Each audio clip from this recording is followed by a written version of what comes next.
여호와의 말씀이니라. 보라, 날이 이르리니 내가 이스라엘 집과 유다 집에 새 언약을 맺으리라.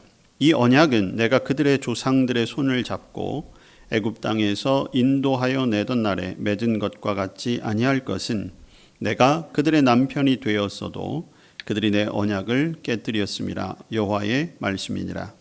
그러나 그날 후에 내가 이스라엘 집과 맺을 언약은 이러하니 곧 내가 나의 법을 그들의 속에 두며 그들의 마음에 기록하여 나는 그들의 하나님이 되고 그들은 내 백성이 될 것이라. 여호와의 말씀이니라. 그들이 다시는 각기 이웃과 형제를 가르쳐 이르기를 너는 여호와를 알라 하지 아니하리니 이는 작은 자로부터 큰 자까지 다 나를 알기 때문이라. 내가 그들의 악행을 사하고 다시는 그 죄를 기억하지 아니하리라. 여호와의 말씀이니라. 아멘. 누가복음 18장 1절에서 8절까지 말씀입니다. 한 절씩 교독하겠습니다. 예수께서 그들에게 항상 기도하고 낙심하지 말아야 할 것을 비유로 말씀하여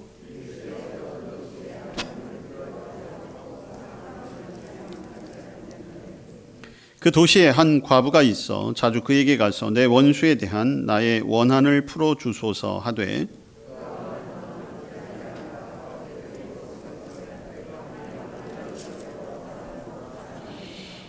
이 과부가 나를 번거롭게 하니 내가 그 원한을 풀어주리라. 그렇지 않으면 늘 와서 나를 괴롭게 하리라 하였느니라.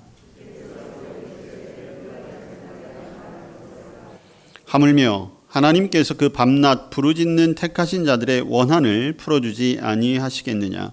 그들에게 오래 참으시겠느냐. 너에게 이르노니 속히 그 원한을 풀어주리라.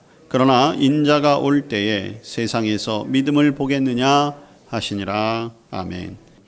네, 오늘 예레미야 31장의 말씀과 누가복음 18장 말씀을 통해서 항상 기도하고 낙심하지 말라는 제목으로 말씀의 은혜를 나누고자 합니다.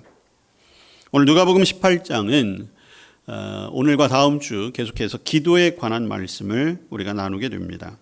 오늘 18장 1절에 보시면 예수께서 그들에게라는 단어로 시작하고 있어요.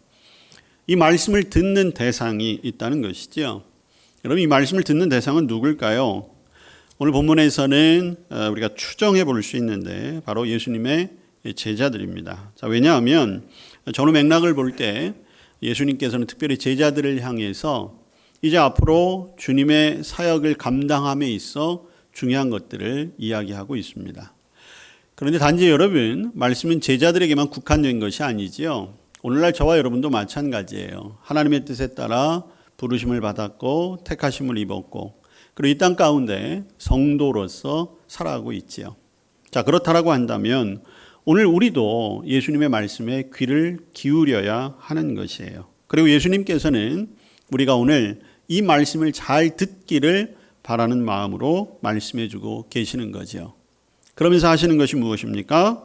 항상 기도하고 낙심하지 말아야 한다는 것이에요. 자, 예수님의 제자로서 혹은 예수님의 말씀을 들은 자로서 그리고 이 땅에 사명을 가진 자로서 가장 중요한 것이 기도하는 것이다. 그리고 기도하되 낙심하지 말아야 되겠다라고 하는 것이죠. 여러분, 이 기도와 낙심 이 두 가지는 사실 서로 밀접한 연관을 가지고 있어요. 우리가 기도할 때 새로운 소망을 가지게 되죠. 기도할 때 힘을 얻어요.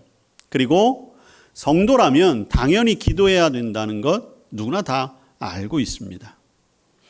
자, 그래서 우리가 좋은 일, 기쁜 일 있을 때도 기도하지만 마음이 우울하거나 힘들거나 절망의 상황이거나 큰 장애물을 앞에 두거나 혹은 고통이 있거나 고난이 있을 때 기도함으로 새로운 힘을 얻게 되는 것이죠. 그런데 또 반대로 기도를 방해하는 가장 큰 장애물이 있는데 그게 바로 또 낙심하는 거예요. 절망하는 거예요. 기도를 열심히 하는데 뭔가 열매가 맺혀지지 않는 것 같은 거죠. 기도를 하긴 하는데 이 기도를 우리 하나님이 지금 듣고는 계실까? 의심이 들 때도 있어요. 분명히 기도했는데 그 결과가 내가 기도하는 것과 다르게 나타나는 경우도 있다는 것이죠. 그럼 낙심하게 되는 거예요. 그런데 또 낙심이 계속되면 기도하는 것도 그쳐지게 된다는 것이지요. 자, 그렇기 때문에 오늘 우리가 주님의 말씀, 항상 기도하고 낙심하지 말아야 한다. 오늘 이 말씀을 우리의 마음에 다시 한번 잘 새겨야 할 것입니다. 그리고 예수님께서는 이 말씀을 우리가 잘 알아듣게 하시기 위해서 한 가지 비유로 말씀하셨어요. 자, 어느 도시에 재판장이 있습니다. 근데 이 재판장은 좀 특이한 사람이었어요. 하나님도 두려워하지 않고 사람도 두려워하지 않습니다. 이유는 뭘까요? 이 사람의 성품이 원래 담대한 사람이기 때문에 그럴까요? 아니에요. 재판장이기 때문입니다. 그 사람이 어떤 사람인가가 중요한 게 아니라 그 사람이 가지고 있는 힘, 권력이라는 거지요. 그게 하나님도 무시할 만하고 사람도 무시할 만했다는 거예요. 그만큼 아나무인인 사람이라는 것이지요. 자, 그런데 마침 그때 한 과부가 그 재판장에게 무언가를 요청해야 할 그런 이유가 있었다는 거지요. 자, 재판장과 과부, 극과 극의 어떤 생존의 방법으로 살아가고 있는 사람들이에요. 재판장은 자기 말 한마디면 사실 안 되는 게 없는 거죠. 근데 이 과부는 뭘 해도 안 되는 게 천지예요. 할 수 있는 게 없는 거예요. 자, 그런데 이 과부가 무언가 마음에 원한이 있었습니다. 이 원한이라는 게 무엇인지 구체적으로 나오지 않지만 이 과부의 입장에서는 자기의 생명을 걸고서라도 반드시 풀어야 할 숙제였던 거지요. 그리고 그 숙제를 풀기 위해서 하나님도 무서워하지 않고 사람도 무시하는 재판장을 찾아갈 수밖에 없었어요. 그리고 이 과부가 끈질기게 찾아간 결과 그 재판장이 그 과부의 원한을 들어주었다는 거죠. 그러면서 오늘 비유의 결론은 이런 거예요. 야, 하나님도 무시하고 사람도 무시하는 그 악한 재판장도 과부가 가서 끈질기게 간청했더니 들어주던데 하물며 우리 하나님이야 어떠하시겠느냐. 하나님은 반드시 응답해 주신다, 들어주신다 라는 말씀을 하고 계시는 거지요. 자, 그러면 오늘 우리가 이 비유를 통해서 알아야 할 것은 무엇일까? 사실 이 비유의 결론은 예수님이 먼저 말씀하셨어요. 이 비유의 첫 번째 결론은 기도해야 한다는 거예요. 어떻게? 항상 기도하라는 거예요. 자, 우리가 항상 기도하라 라고 했더니 데살로니가 전서에 나오는 말씀, 항상 기뻐하라, 쉬지 말고 기도하라. 그 말씀을 쉽게 또 떠올릴 수가 있지요. 항상 기도하고 쉬지 말고 기도하는 것, 우리 너무나 많이 들었어요. 자, 근데 여러분, 항상 기도하고 쉬지 않고 기도하는 게 가능할까요? 예수님은 지금 항상 기도하라고 말씀하셨어요. 바울 사도는 쉬지 말고 기도하라고 했거든요. 그러면 예수님은 항상 기도하셨나요? 바울이 쉬지 않고 기도했나요? 여러분, 이 말씀은 우리가 분명히 잘 분별해서 들어야 하는데, 항상 기도하고 쉬지 말고 기도하라는 것은 항상 기도만 하라는 게 아니에요. 쉬지 말고 기도만 하라는 게 아니지요. 여러분, 기도하러 기도원에 들어가는 사람도 기도만 할 수는 없어요. 사람이 그렇게 살 수는 없는 것입니다. 그리고 그렇게 사는 것, 그거 별로 건강한 신앙생활 아니에요. 기도만 하는 것 별로 신앙생활에 도움되지 않아요. 여러분, 예수님께서도 기도를 분명히 중하게 여기신 거는 맞아요. 그리고 예수님은 기회가 있을 때마다 기도하라고 말씀하신 것도 맞습니다. 자, 그렇지만 오늘 예수님이 말씀하신 항상 기도하라, 또 바울 사도가 얘기한 듯이 쉬지 말고 기도하라 라고 하는 것이 중요하니까 오늘 이렇게 말씀하셨을 텐데, 그럼 우리는 어떻게 기도하는 것이 맞을까? 그 방법을 오늘 예수님께서 우리에게 비유를 통해서 가르쳐 주고 있어요. 자, 그것은 무엇입니까? 여러분, 3절 말씀을 보시면 이 과부가, 그 도시에 한 과부가 있어 자주 그에게 가서 내 원수에 대한 나의 원한을 풀어주소서 이렇게 했다는 거예요. 이 과부는 어떻게 찾아갔습니까? 자주 찾아간 거예요. 자주. 자, 여러분, 우리나라는 이 어떤 그 소위 말하는 도량형이라는 게 있잖아요. 이게 조금 이렇게 두루뭉실할 경우가 굉장히 많아요. 뭐 서너 번, 대여섯 번, 뭐 이런 식으로 숫자를 가늠하기도 하고, 여기 횟수도 구체적으로 나온 게 아니라 자주거든요. 근데 자주의 기준이 도대체 얼마만큼이에요? 일주일에 몇 번을 찾아가야 자주예요? 한 3일쯤 찾아가면 자주일까요? 아니면 하루에 한 번씩은 꼭 찾아가는 게 자주일까요? 자, 그런데 어찌되었든 이 과부는 자주 찾아갔다는 거예요. 매일은 아닌 것 같아요. 왜냐하면 매일 갔으면 여기 매일 찾아갔다고 얘기했을 거예요. 그리고 찾아가서 계속 있었던 것도 아니었을 거예요. 만약에 계속 있었다라고 한다면 자주 찾아갔다는 표현보다 가서 물러나지 않았다 이렇게 표현을 했겠죠. 어찌됐든 이 과부는 자기가 최대한 할 수 있는 대로 자주 찾아갔습니다. 자, 그런데 재판장의 입장에서는 이게 이렇게 받아들여졌어요. 자, 5절 말씀을 보겠습니다. 자, 5절 말씀을 보면 재판장이 이런 마음을 갖고 있는 거예요. 이 과부가 나를 번거롭게 하니 내가 그 원한을 풀어주리라. 그렇지 않으면 늘 와서 나를 괴롭게 하리라. 과부는 자주 찾아갔는데 재판장은 어떻게 느낀 거예요? 늘 온 것처럼 느꼈다는 거예요. 여러분, 자주하고 늘은 우리가 느낌이 다르잖아요. 그렇죠? 여러분, 항상 기도하라라고 하는 것이 이런 것 아닐까요? 여러분, 하나님은 우리와 늘 함께 하기를 원하세요. 그러면 우리가 하나님 앞에 자주 찾아가야 한다는 거죠. 여러분, 여기에 항상 기도한다는 것은 매일 매순간 24시간 365일 기도만 하라는 게 아니라 이왕이면 자주 찾아가자는 거예요. 자주 기도하자는 것이죠. 여러분, 히브리서 말씀을 보니까 너희가 긍휼하심을 받고 은혜를 받기 위해서는 때를 따라 돕는 은혜를 간구하며 은혜의 보좌 앞에 나아가라 이런 말씀이 있어요. 이 때를 따라라고 하는 것이 어쩌면 자주 그리고 항상 그런 의미가 될 수 있다는 것이지요. 여러분, 우리의 기도는요, 하나님 앞에 자주 찾아뵙고 자주 주님의 이름을 부르며 기도하는 거예요. 자, 그러면 이걸 구체적으로 우리의 삶 속에 어떻게 할까? 우리가 예수님을 따르는 사람이니까 예수님의 삶에서 예수님이 어떻게 기도하셨는가? 성경에는 예수님이 기도하신 것을 분명히 우리에게 증언해 주고 있어요. 예수님은 습관에 따라 하루 3번씩 기도하셨다라고 했어요. 여러분, 당시 유대인들은 기도의 습관이 있었어요. 3번 혹은 5번 기도했다는 것이죠. 오늘 예수님은 어쩌면 그것을 염두에 두고 제자들에게 말씀하고 있는지도 몰라요. 그리고 오늘 우리에게도 그렇게 말씀하시는 거죠. 여러분은 하루의 시간 중에 얼마나 하나님 앞에 기도하고 계십니까? 주님의 이름을 기억하고 부르고 계십니까?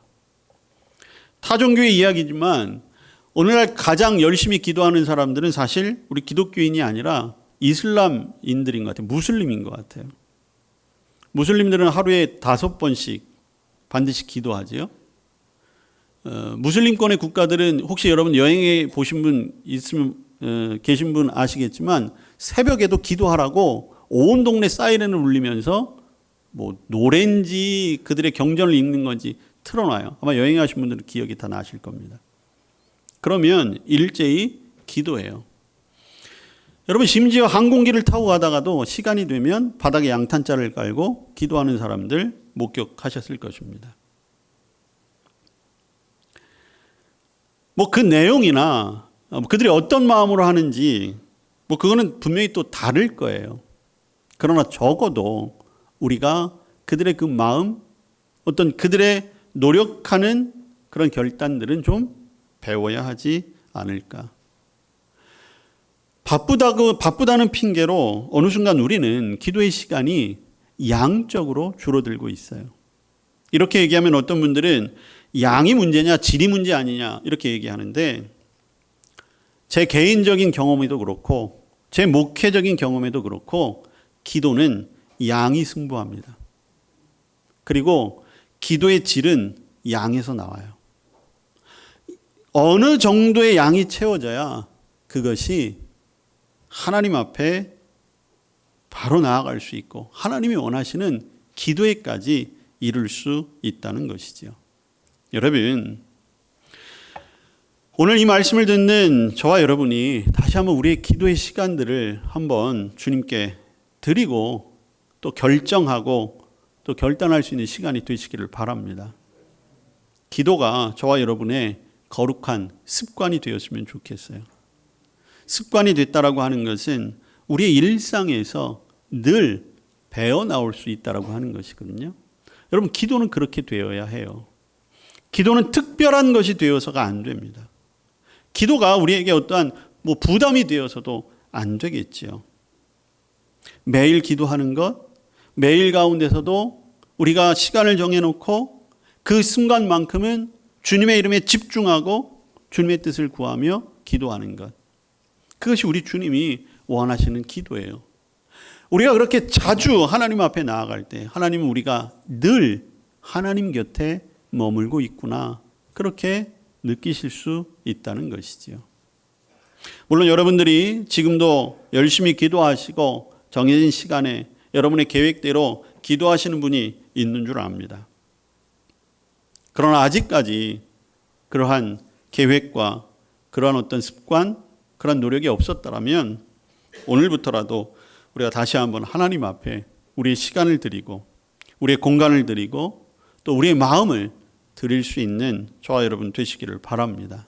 항상 기도하는 것, 그것이 우리가 성도로서 마땅히 해야 할 일이고 가장 먼저 해야 할 일이라는 것 반드시 기억하시길 바랍니다.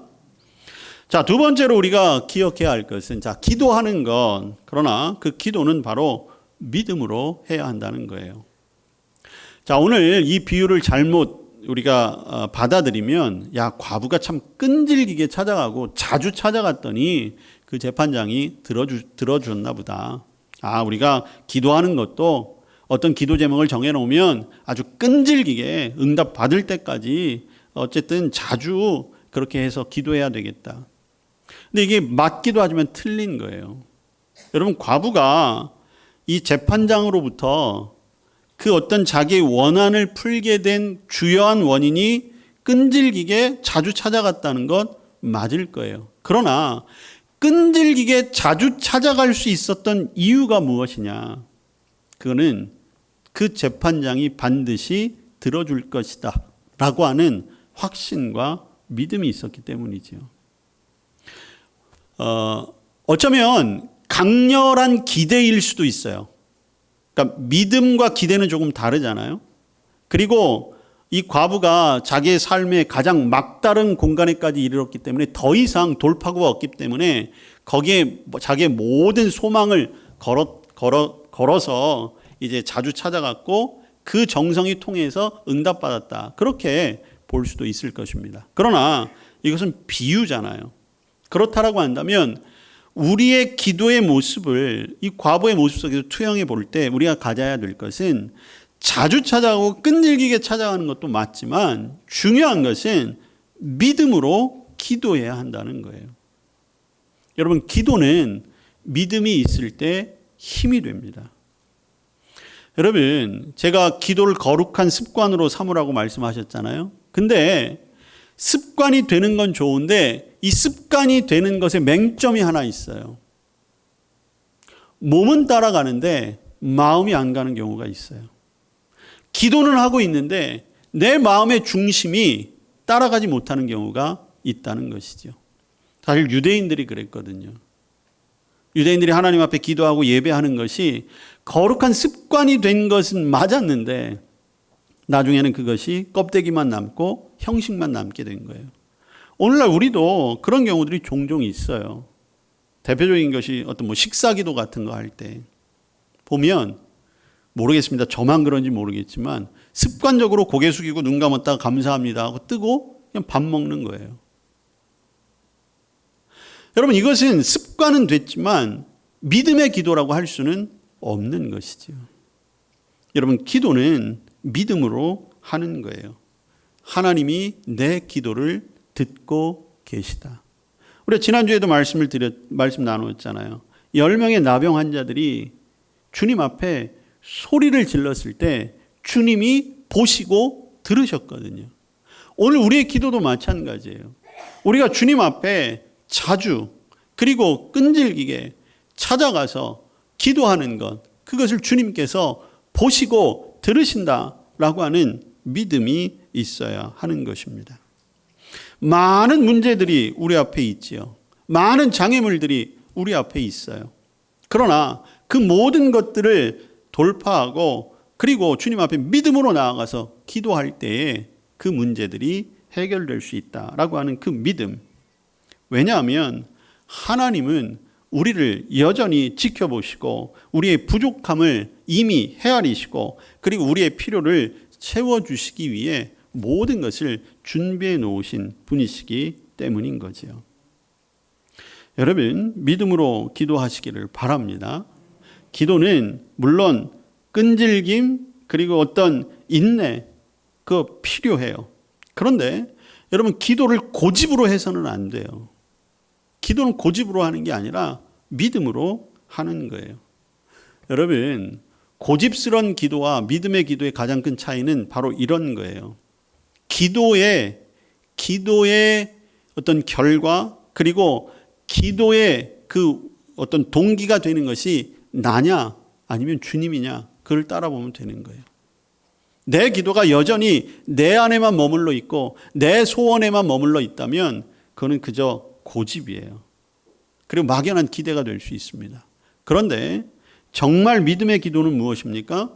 물론 출발이 내가 원하는 어떤 제목 그리고 내 문제에서 출발하지만, 그러나 그 기도는 결국 주님의 뜻 가운데 이루어지기를 바라는, 주님 앞에 모든 것을 내어놓는 기도로 마무리된다는 것이지요. 저와 여러분이 고집스러운 기도가 아니라 믿음을 통해 믿음으로 하는 기도로 응답을 맛보는 저와 여러분 될 수 있기를 바랍니다. 기도의 마지막 세 번째는 역시 하나님은 응답하신다라고 하는 거예요. 하나님은 우리의 기도에 반드시 응답하신다. 이건 역시 믿음이지요. 자, 오늘 7절 말씀. 하물며 하나님께서 그 밤낮 부르짖는 택하신 자들의 원한을 풀어주지 아니하시겠느냐, 그들에게 오래 참으시겠느냐. 여기에 하나님의 응답의 두 가지 방법을 우리에게 가르쳐 주세요. 첫 번째는 반드시 들어주신다. 두 번째는 오래 참지 아니하신다. 그래서 8절에 보면 속히 응답하실 것이다, 이렇게까지 말씀을 하고 계세요. 야, 그 악한 재판장도 그 과부의 소원을 들어주셨는데 하물며, 여러분 이 하물며라는 것은 대비하는 거잖아요. 우리 하나님이 어떤 하나님이세요? 우리의 모든 것을 아시고 자비하시고 우리를 사랑하시는 하나님, 그분이 우리 기도를 들어주시지 않겠느냐라고 하는 거예요. 여러분, 예수님이 마태복음에 보면 산상수훈이 나오잖아요. 산상수훈의 제일 마지막 부분에도 어떤 겁니까?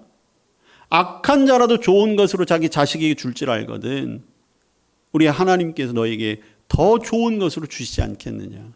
같은 맥락에서 우리가 이해할 수 있는 거예요.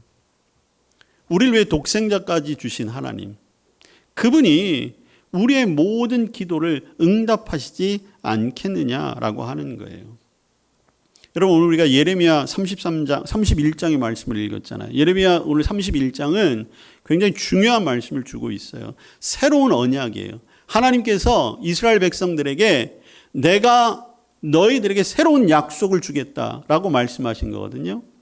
여러분, 이스라엘 민족과 하나님 사이는 언약의 관계잖아요. 이 약속이 굉장히 중요한 거예요. 아브라함으로부터 시작된 언약, 그리고 중간에 다윗으로부터의 언약. 근데 이스라엘 백성들이 아브라함의 언약과 다윗의 언약을 제대로 신실하게 지켜내질 못했어요. 그런데 하나님께서 그럼에도 불구하고 예레미야 때 예레미야 선지자를 통해서 새로운 약속을 또 주고 계시는 거예요. 근데 그 약속의 내용이 무엇입니까? 오늘 예레미야 31장 33절에 보면 그 약속은 바로 이런 거예요. 나는 그들의 하나님이 되고 그들은 내 백성이 될 거야. 그게 그 약속이에요. 여러분 이게 어떤 의미냐 하면 바로 이런 거예요. 자, 어떤 아버지가 있어요. 아버지가 있는데 그 아버지가 능력이 많아요. 회사에서 높은 자리에 있어요. 그 아버지 밑에 그 아버지의 말이라면 말 한마디에 뭐 온갖 일을 다 해주는 사람들이 수많은 사람이 있을 만큼 그러한 힘도 있고 능력도 있어요. 뭐 세상 사람들로부터 존경도 받아요. 다른 사람들은 그 아버지를 볼 때 그렇게 다 이제 인정하고 존경하고 따른다라고 하는 것이죠. 근데 아들의 입장에서는 그런 건 다 필요 없는 거예요. 그냥 한마디로 끝나는 거예요. 저 사람은 우리 아빠야. 우리 아버지야. 그 한마디로 다 모든 것이 표현되는 거죠.